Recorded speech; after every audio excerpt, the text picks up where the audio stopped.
Hey, I'm Steve with Erickson Construction. As a general contractor, one of the most common questions I get is how do I fix a hole in my wall? And holes in drywall I find are typically from three different reasons. The first one is a fist. The second is a doorknob. And the third, and what I'm finding most common these days, is this guy, which is a landline telephone box. When I redid this kitchen 16 some odd years ago, the landline was still the primary communication we had. Cell phones were something you had in the car or for work, and even back then, only half the people had them. Nowadays, everyone has a cell phone, and hardly anyone has a landline connection. So these are just a box on the wall now that has no purpose. Through most kitchen remodels, I'll get rid of these, simply because nobody likes to look at a jack on the wall. And if I'm going to do a backsplash job, which is going to happen here next, this box needs to go, because we certainly don't want to have it sticking through our nice new tile work. So, first step, let's get the countertop protected so we don't damage, chip, or scratch it while we're working. Okay, we've got our countertop protected now. I always like to use cardboard just so if you drop a tool or hammer or something on it, it's got some cushion and you don't chip the client's countertop. Especially since on this one the client is me. So let's get the cover off this box. A lot of older houses won't have a back box in here like I do. A lot of times when they install telephone or cable or something, they just drill a hole clear through and poke it through the sheetrock. But as you can see, I have a back box. My insistence on using the thicker, better quality back boxes at this point is going to bite me a little, because I got to get that box out of there. The way these work, there's a stud here, and there's two plastic ears behind here with nails, nailing this into the stud. The older fiberglass boxes are easy. You can just take a hammer and screwdriver and bust them up into pieces and knock them out of there. It takes no time at all. Not so easy on this kind. My tool of choice on this is going to be my multi-tool. These are a very, very handy tool. Actually, my dad got me one for Christmas several years ago, and I probably didn't use it for 2 years. I just didn't see a need for it until I found a need for it, and I used it, and now I use the thing all the time. They are a handy, handy tool. It's a must-have. So what I'm going to do, since the ears are here, I'm going to take this tool and slip it between the sheetrock and the box, and I'm going to just cut those ears. Hopefully that'll allow me to pull the whole box out, and then I can get in there and cut the nails and pull the ears out of there. I don't want to go just banging and mashing this thing out here, cutting it with a sawzall, because you just don't know where the wiring has been run in a lot of these houses. A lot of times the wires will come down the stud and loop over these boxes and keep on going. So there could be some electrical lines running across there, and we just don't know. On this house, since it's mine and since I did it, I know there's no wires in there, but it's been 16 years, so just in case, we're going to take precaution. So let's go.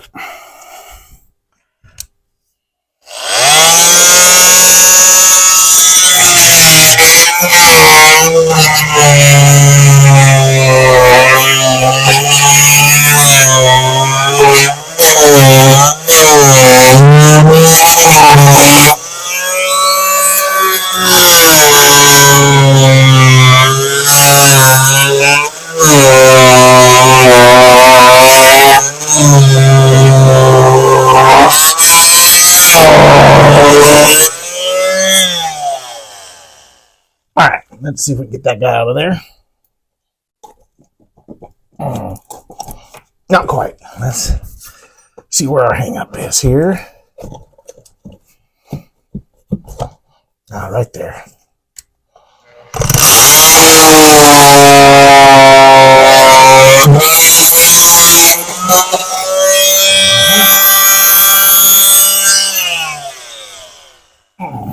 And there we got it. So now,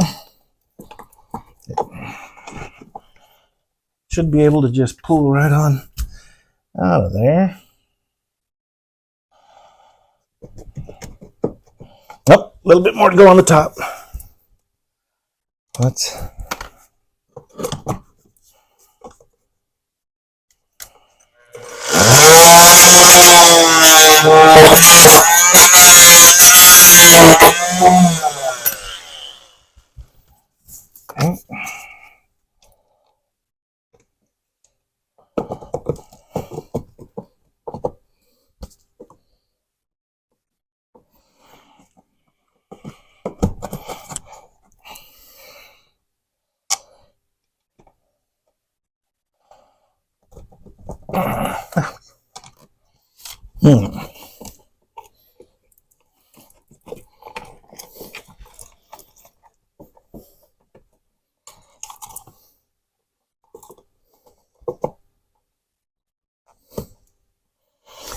sure that's all cut through.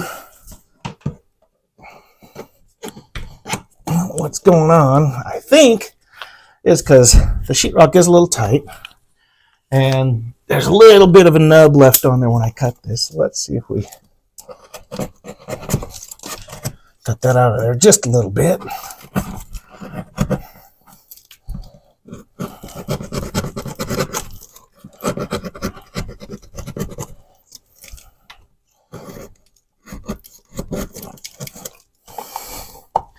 Now what do we get?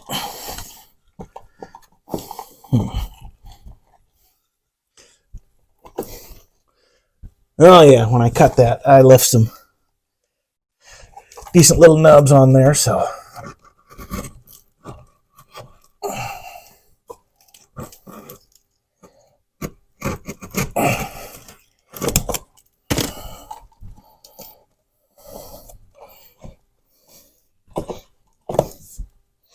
eventually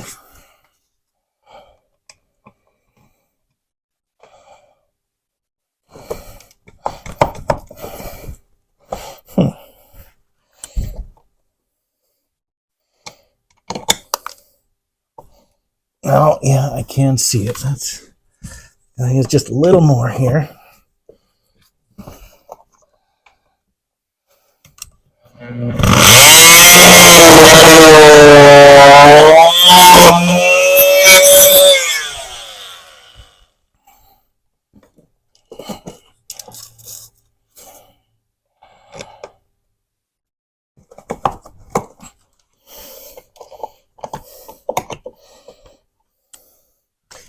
And I see that nail bracket is sticking right there.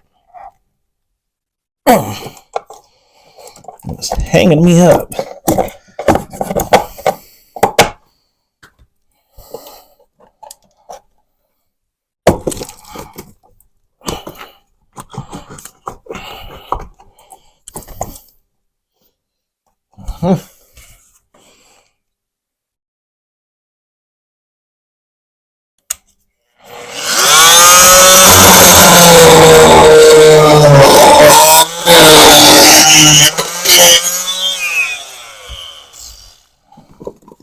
All right. Well, that took a lot longer than it should have, but it's out of there. Now you can see inside the box, there's a nail there. There's one on the bottom, and there's one on the top. Can't see it so well, but I can feel it. All right, to get this nail out of there, what we're going to do, we're going to put a pair of vice grips on it.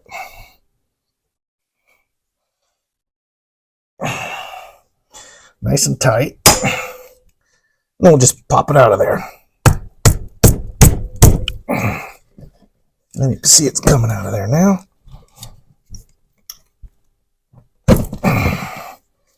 There's one.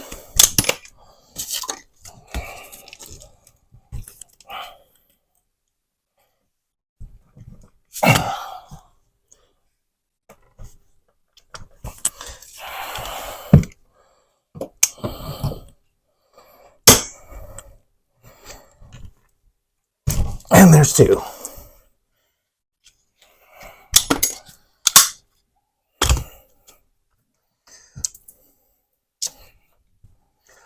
The wire we are not worried about.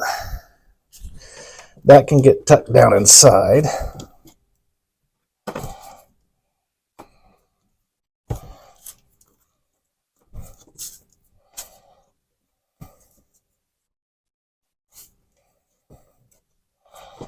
All right, now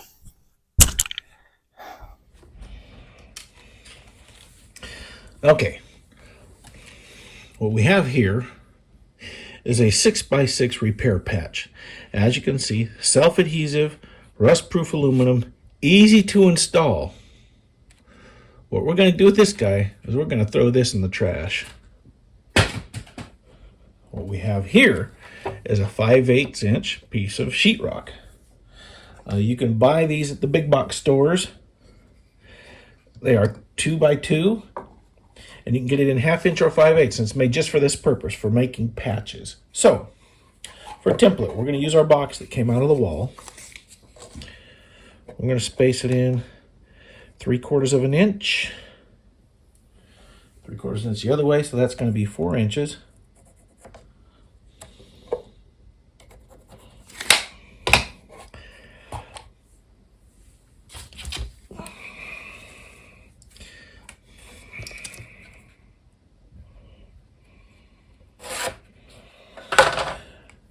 And then going the lengthwise, we're actually going to make that a little bigger. I'm going to give that about 1.25 inches.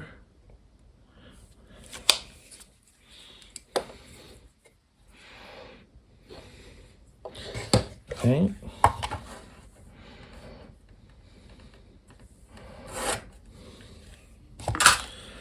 So, we're going to take our razor knife, or utility knife. We're going to cut down this line.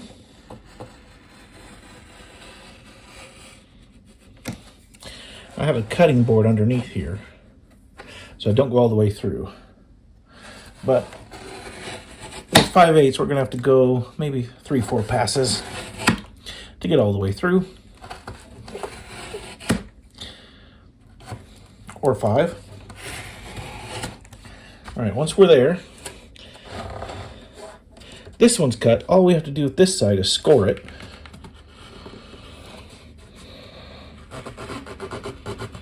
Keeping our fingers well away. We just, since this guy's all the way through, or should be,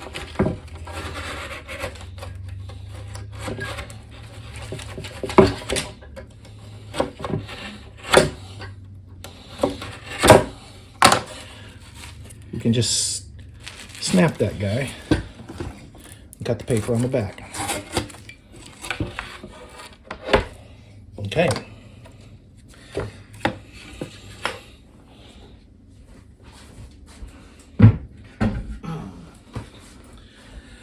Now what we're going to do with this guy, we're going to turn it over. We have the brown side, which is the back. And as we knew, we went in from the sides 3/4 of an inch. We're going to mark that. We did about 1.25 inches here, top to bottom. Now we take the box that will come out of the wall,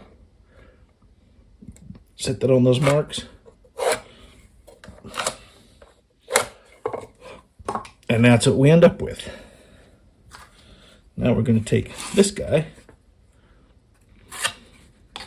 and throw those lines out. So now keep in mind and remember, we're working on the back side, not the front. The white side's the front, brown side's the back. So now what we got to do is we got to score this line.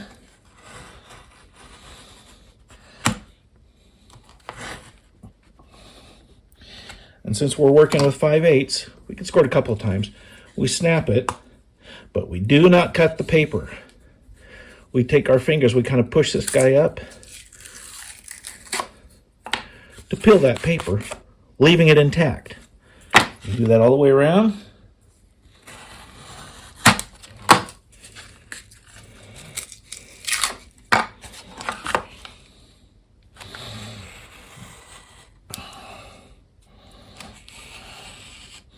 Always being mindful of where our fingers are.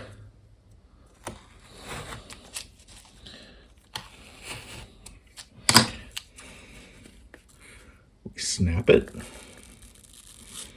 We peel it.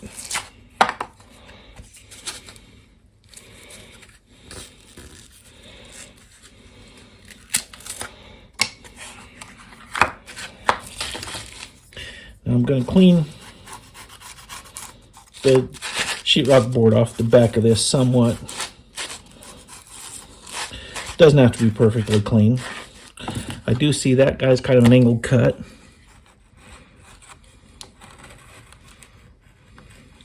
I'm going to take the mud off there, being careful not to score the front paper.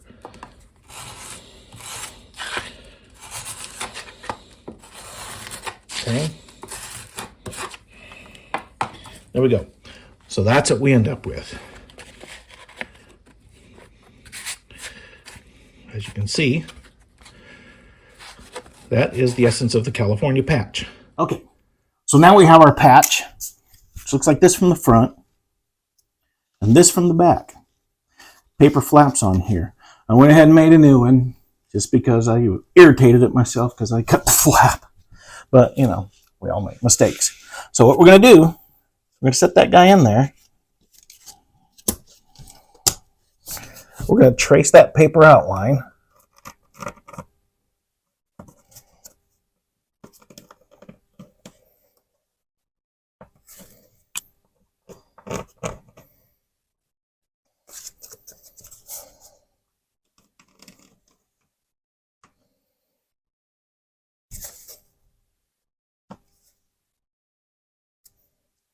Now, typically on a California patch, this is all you do. Before this patch goes on, you mud the flaps, you mud around it. Put this guy on, you squeeze the mud out with your taping knife, and you let it dry that way. That's how it was taught to me. I have since gone one step further because even still, this paper is on top of our sheetrock, which means it's building up a layer of paper. To cover that, you're going to have to put a layer of mud, probably 8 to 10 inches to either side all the way around, and then sand it and blend it, which leaves a hump on the wall, and I just don't like the hump on the wall. So, what we're going to do, we'll make that outline. Now we're going to remove this tape all the way around. The way we're going to do this, we take our utility knife and we score that line. Not too deep, just deep enough to get through the texture and the outer layer of paper.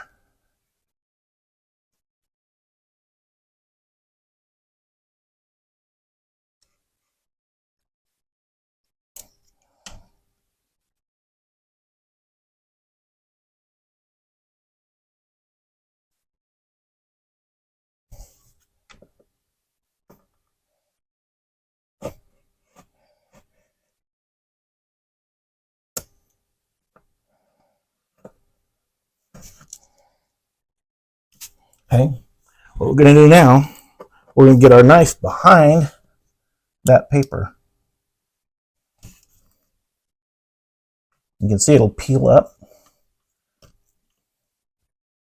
And we're going to peel that paper off of there. Down to the sheetrock, underneath.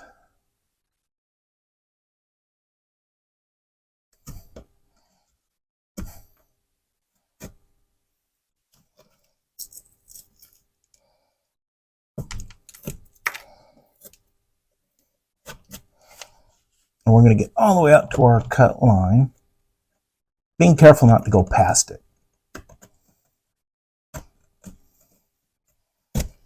Okay. So that's going to leave us the sheetrock exposed. Now what often I'll do is I'll take a chisel, fairly sharp, just because it's easier. And I'll remove that brown paper all the way around. Okay? Okay, so that's what we're looking for. We want all the mud and tape out of here down to bare drywall. The reason I scrape all the brown paper off is because when that paper gets wet, it tends to pull away from the sheetrock. And since the mud is going to be wet, we don't want that to happen. So our patch now, with our flaps, is going to fit on there and fits down inside that pocket. What that's going to do is when we get this thing all mudded and in there, once we sand it flat, it'll be perfectly flat all the way across this patch. What you'll notice, since that was a telephone box, there's no insulation in there. Since I'm doing this from a homeowner's perspective, I just went up to the attic access and grabbed a couple handfuls of insulation. Just because we don't need to spend money to buy a roll of insulation just for this, when that will do it. Standard California patch, like I say. You could still mud this in and leave it like it is, put the patch in there. But what I'm going to do, I always like to put a piece of wood behind it to screw into. And what that's going to do, that gives something for this patch to rest against. If we didn't do that and we mudded it all the way over, just the process of mudding this is going to push that patch into the wall and kind of wrinkle the edges and mess it up. So this is what we're going to do. It's the way I like to do it. I'm going to get this piece in there. It looks like my screw. Just come up a little bit.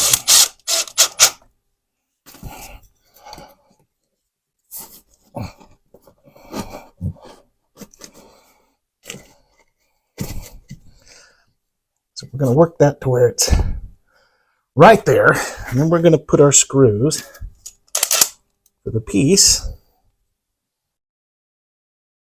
as far away from this edge as we can.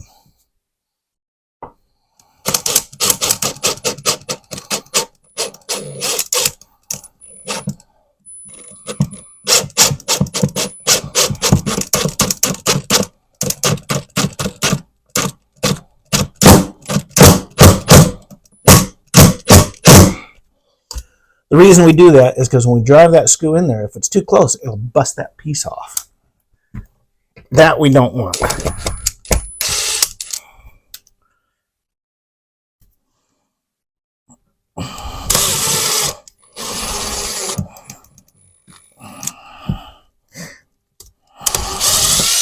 I'm going to put that piece in because you can see it started to crack it again already.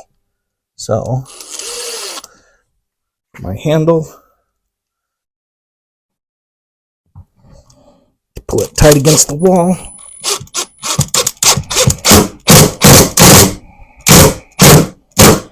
All right, once that screw recesses just a little bit, that's all you need. Okay? So like I say, that's going to give our piece something to butt up against. So when we push mud into it, it's not going to try to push that patch into the wall. All right. Okay, now that we have our patch, I went ahead and put an arrow so I know which side is up, because if you turn it the other way, it doesn't fit the same. It only goes one way. And that's fine. That's because we didn't use real precise measurements, and we really don't need to. So, drywall mud. You can just use just a standard old bucket mud. You can buy it in a 1-gallon bucket. You don't need any more than that for this. Of course, I buy mud in 5-gallon buckets simply because I go through a lot of it. But we're going to put mud all the way around there. Okay? We don't need that much, but that's what we got. So we're going to also mud these little inside edges. And we're going to pack our little cavity there full of mud.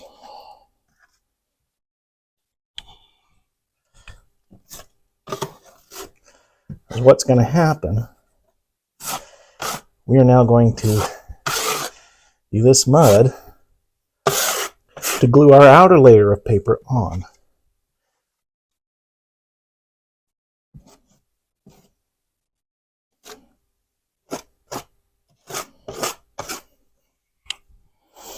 one thing you want to make sure of is that you get mud on all edges. These edges here. Because what's going to happen, this patch is somewhat of a loose fit. That mud is going to act like a binder or a glue, if you will, to glue this patch to the wall all the way around, which will make it nice and solid. We're going to take some of our excess off of here because we've got quite a bit on there. We don't need all of that, so we should end up with something like that. And here we're going to take some of that out too, because we don't need a lot, especially here where the wood is, because that's now just going to get trapped between our piece and the wood. We're going to make sure we get it in all those corners and everywhere. All right, so now we're going to take our patch. Remember, we have our up arrow. Now we're just going to squeeze it in there. And as you can see, the mud is coming out all the way around. That's what we want. We want good squeeze out all the way around. Now we take our knife, we just work it out from behind there. We want to work all the excess out. So now our patch fits nice and tight. We can leave it that way to dry, and that would be perfectly fine if we didn't have the wood behind there. But since we do, what I'm going to do, I'm going to go ahead, just put a screw in there.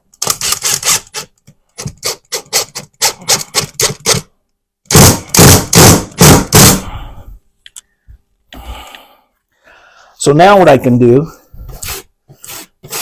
is I can add another coat of mud on there, because now it's not going anywhere.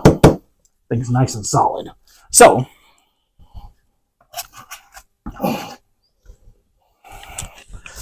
we will add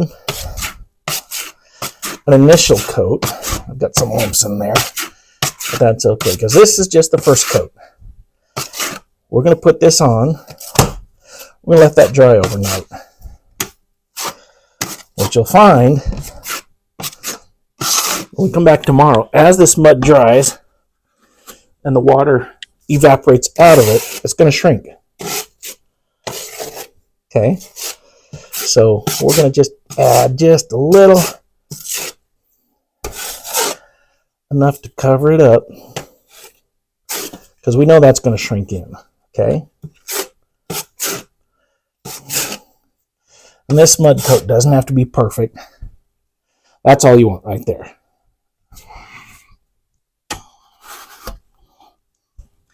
The idea being that when you're done for this coat, all you want is to make sure it's nice and flat to the wall. You don't have any big lumps. You don't have any big lines. You know, you've troweled it somewhat flat. And that's what we're going to leave till tomorrow. Okay, I went ahead and put a halogen light on this, and just that little bit of warmth was enough to dry this coat, because it's fairly thin coat. But as you can see, all of our edges around our paper do have a little line in them from the shrinkage, which is fine. So now all we have to do is give this a final coat. Let me put a light on there. All right. So our final coat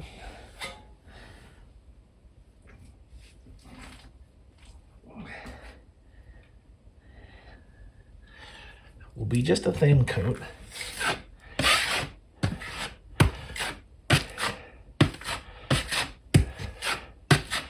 Just spread that around a little to mix all those lumps in.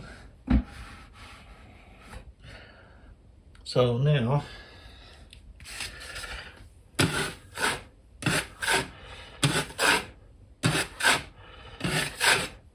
we're going to put our knife very flat, very little pressure.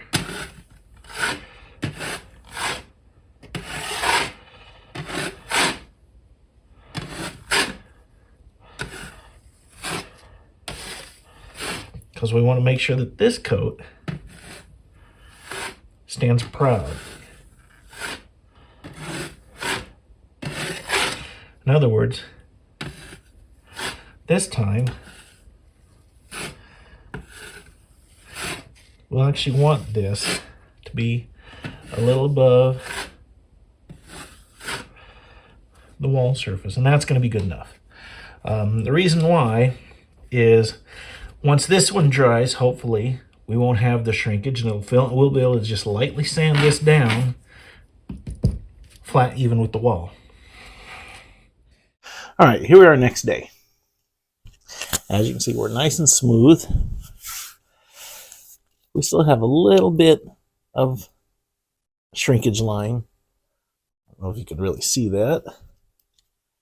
But I know that since we left this mud just a little high, that's going to come out when we sand it. So let's get it sanded real quick. All right, so we're using just a cheap hand sander with some 80 grit drywall paper. Now, to sand this out, you want to concentrate your pressure on the edges, not in the middle. At least not at first, because the idea is to get these edges blended in smooth so that once we get the texture on, you don't see this hard edge. And there's another trick to deal with that at first. So I'm going to start sanding, and I'm going to go nice, slow, long strokes because I don't want to put too much dust in the air. If we go nice and slow, most of it will just fall down on the cardboard here. So we're going to go nice and slow.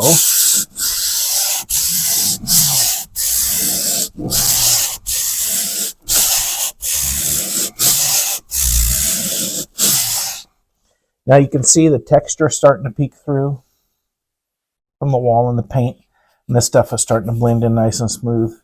That's what we're looking for. And we're looking for that all the way around. I'm putting more pressure back here on the heel.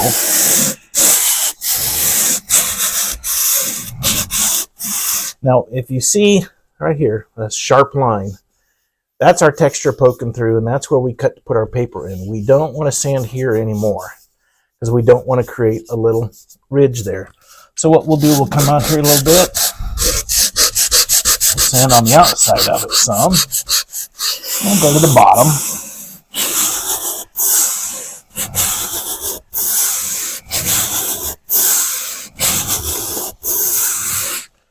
And we see that starting to blend in too. Our line is gone that was here. And we're starting to look good.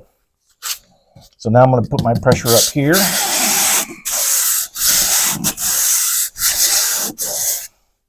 And I start to see a line coming through. That's our paper. So we're just going to go up on that edge. And we're going to work down this side.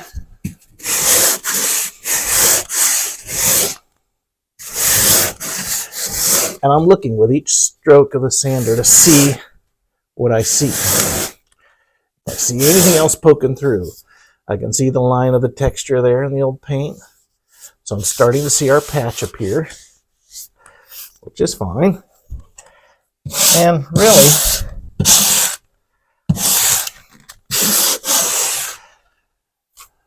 that's all we need right there. It feels nice and smooth. That's just a slight ridge in the middle. So I'll just hit a little. Notice I'm not going over this. I'm starting here. I'm not touching this. I'm going just in the middle. And I'm only going to give it a couple passes, and we'll stop run my hand across it. And that's what I'm looking for. I can't really feel any humps or variation. Just a slight bit.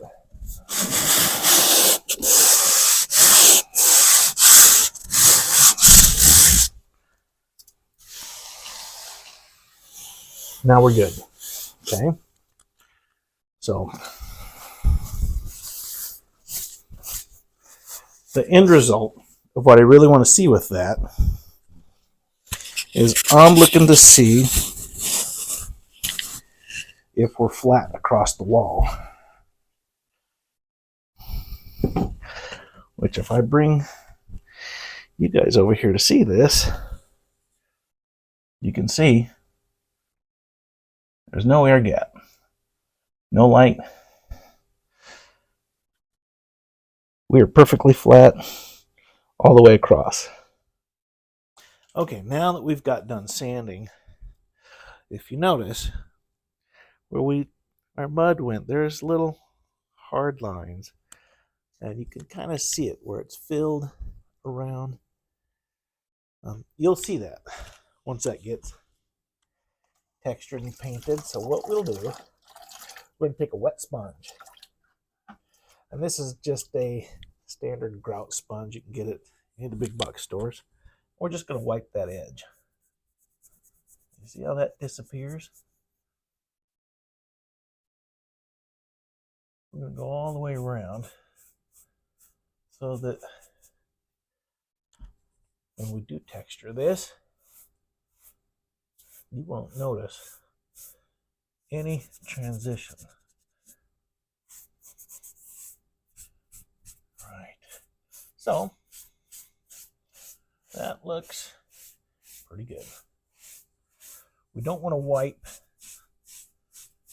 out into our field area at all where we put our patch, simply because since drywall mud is water soluble, it's a water-based product. You can remove too much with it. Now, there are methods where you can actually, instead of sanding drywall, you can just use a wet sponge, because it does actually take the drywall off. So we're going to leave it at that. We're going to let that dry. Once that dries, we're ready for texture. So once that's all dried, you can see I've got everything masked off with just some trash bags and some blue painter's tape, because we're going to now spray some texture. The texture we're going to spray is Easy Spray Knockdown Wall Texture, which I got from the Orange Big Box store. I don't normally use this stuff. I'm not a proponent of it. If it were up to me, I would just get the air compressor out, the hopper gun, and fill it up with the texture and just give it a shot, and it'd be perfect. However, trying to do this video from the perspective of, maybe a homeowner that doesn't have all that stuff. Maybe you don't have a compressor or a hopper gun or any of that stuff. So we're going to try to do this in a way that anyone can do from home without spending a bunch of money or renting a bunch of tools. There's two main wall textures out there. The most popular now is orange peel, which is just a light texture. And what we have here is called knockdown texture. Knockdown was popular through, I don't know, probably mid-70s, all the way up into the mid-90s, 2000s, and even later than that. It's only been maybe the last 10 years that it's not been so popular. It's kind of gone passé. So, to give you an idea of what knockdown is, let's take a look over here at this wall. I don't know if you can see that too well. There you go. So you can see it's splattered on there, but there are some larger spots that are flat, which basically, when you spray the texture on the wall, you want to spray it with, it's got some pretty good sized globs on there, and then you just take a trowel and lightly knock it down. Hence the name knockdown texture. Now, the knockdown texture out of the spray can, you always want to test it somewhere first to make sure what you've got going. I have tried probably 3 or 4 different cans of this stuff, and I cannot find one that shoots big enough splatter to actually do a really good knockdown. So we're going to kind of cheat just a little bit. And enhance it here. So what we're going to do, we're going to take this, and we're going to give it the first shot. And all I'm going to do, I'm just going to bump it, just to get a little bit of spray. And I'm trying to just get this area here and a little maybe over spray. I don't want to go too heavy. The idea of this is less is more. For your knockdown to be convincing, you want to have some blank wall space. Also, you don't want to completely coat the wall. For one thing, if you do, since this is a very wet mud mixture in there, just so it can come out of the spray can. But also, even when you do normal texture, it's fairly wet. You don't want to completely cover it and coat it, or it'll start running down the wall. So it's very similar to spray paint. So we're going to take this guy, and we're just going to give it a shot, see what it does. Let me zoom in here for you a little bit. That way you can get a good idea of what's going on there. All right, so you got to shake this guy good.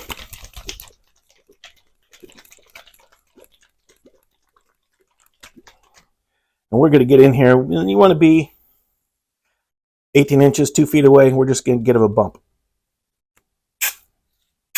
just to see what it looks like. A little bit here and there.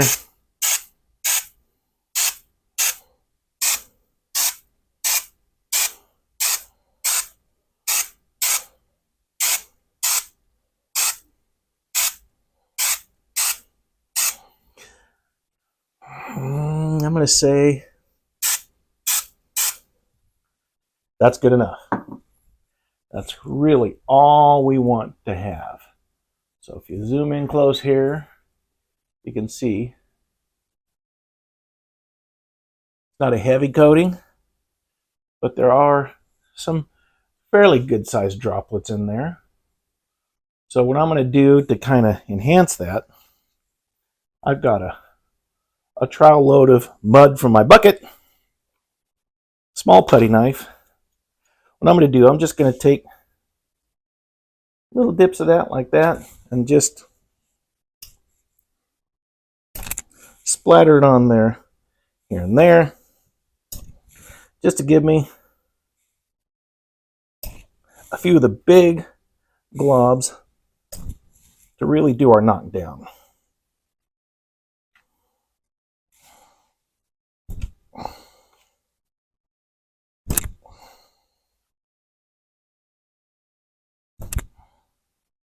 Those might be a little big, but you don't want it too big, you don't want it too small, and you don't want a bunch of them. And you want it to be somewhat of a random pattern.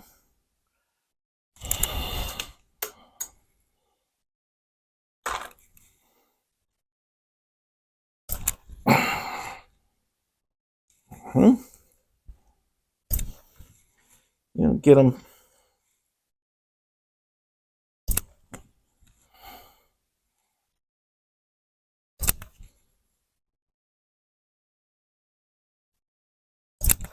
okay.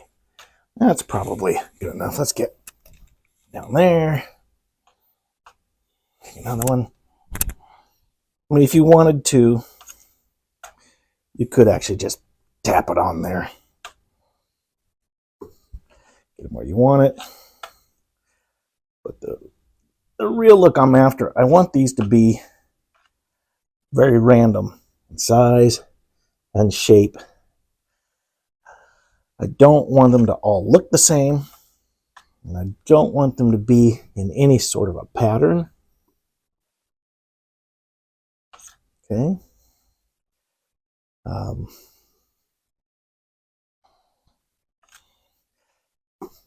Because what that's going to do now,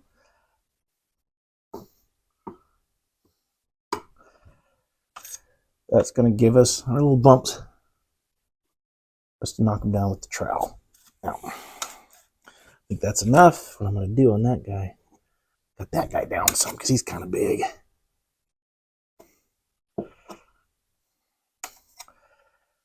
And let's come out here.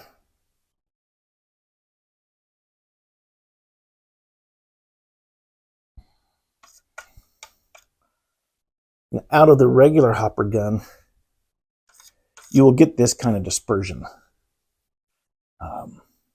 Some big chunks, some little chunks. And a lot of what I want to make sure that we get is this little stuff behind it. That's all going to dry and won't get knocked down by the trowel.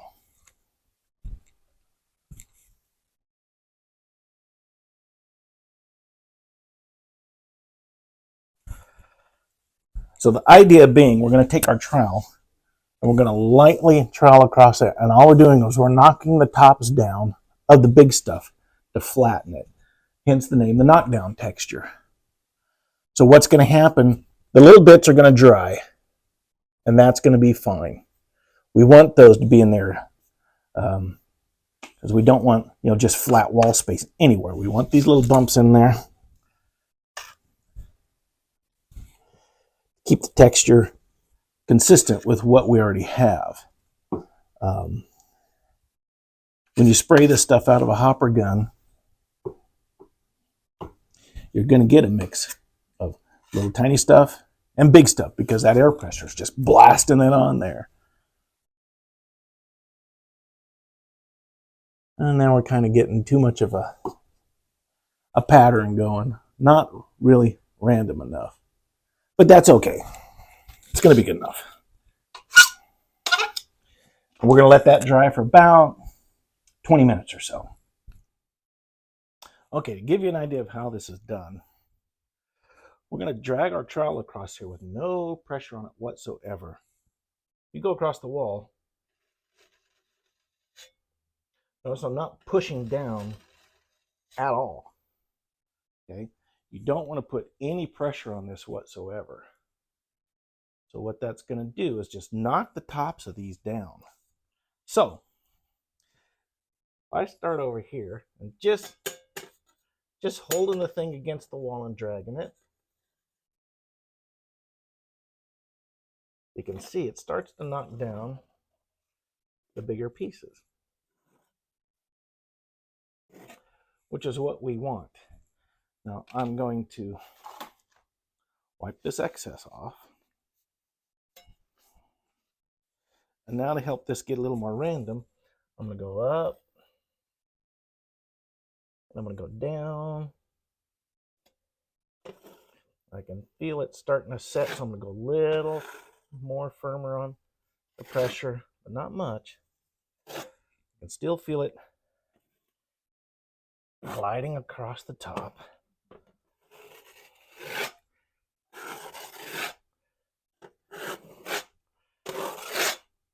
And it really wouldn't hurt at all for you to do a practice session on a scrap piece of drywall, a piece of plywood, a piece of cardboard. So now what we end up with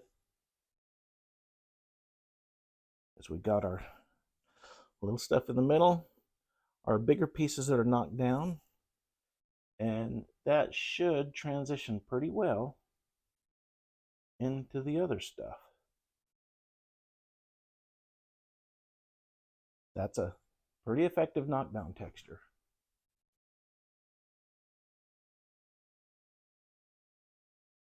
All right.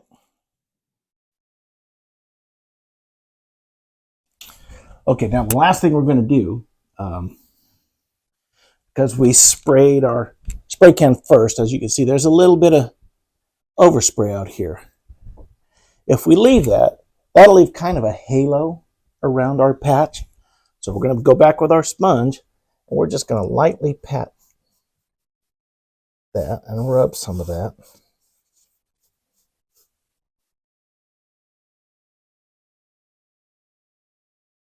Being careful not to hit our bigger knockdown.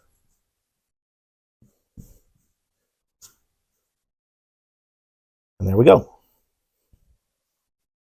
A little bit up there.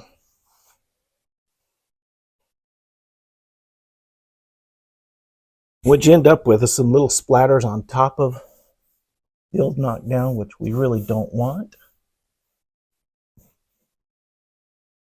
So we're going to keep going. So we get that all blended in there pretty good.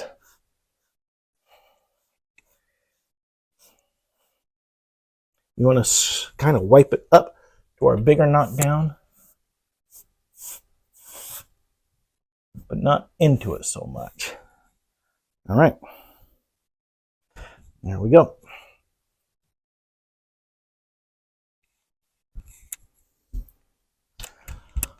And that's it. We'll let that dry. We'll put a coat of paint on it and we'll see what we end up with. But, I mean, looking at it now, you can pretty much tell that's going to be an undetectable repair. If we bring you in here and look at it,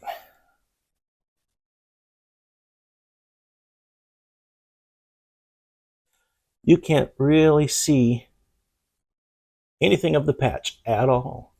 Can't see any of the outlines, can't see nothing.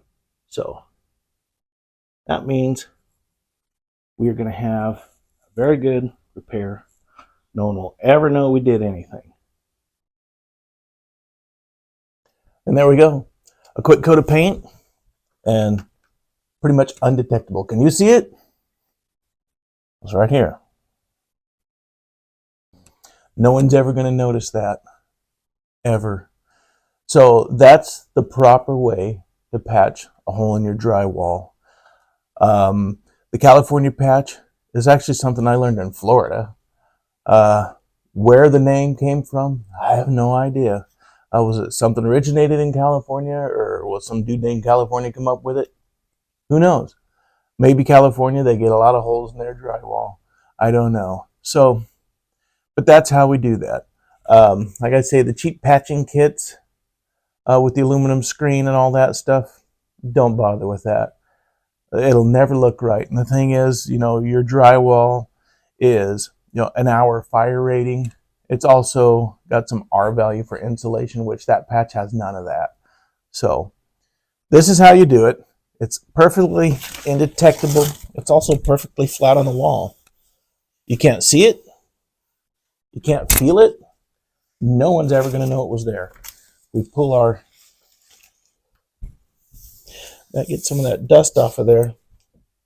It's like it was never there. And that's how we do it. So if this video was helpful, please leave me a comment and let me know. If you wouldn't mind, click the subscribe button. It doesn't cost anything. It just helps me out somehow. I don't know how yet, but hopefully this at least eliminates the mystery of how to properly repair drywall so that you can do this yourself. I've tried to make sure that this video goes step by step and I don't skip anything. I hate videos when they say, here's what we're going to do, and then all of a sudden they flash to it and it's already done.